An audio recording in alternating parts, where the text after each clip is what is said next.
Hello, in this video I'm going to show you how to restart Motorola Razr 70 Ultra.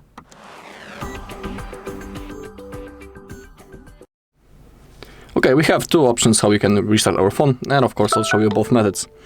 First and recommended method is a reboot through the power menu, and to do it we gotta launch the power menu first. We gotta click power key and volume up at the same time, just like that. And now if you click the restart button, your device will be turned off, and after a few seconds it will be automatically turned on again, and we'll be ready to use our device. When it comes to the second method, it's called the forced restart, and it's recommended, for example, when our whole device is lagged, frozen, basically when it's unresponsive and we cannot do anything, for example, or when the screen freezes.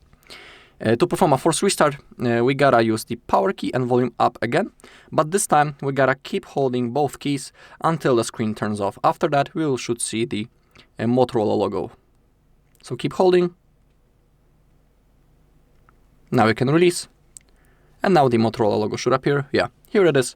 And now we just gotta simply wait until our phone turns on. We'll see our home screen. Alright, that's all in this video. Thank you all for watching. If you found this video helpful, please leave a like, comment, and subscribe.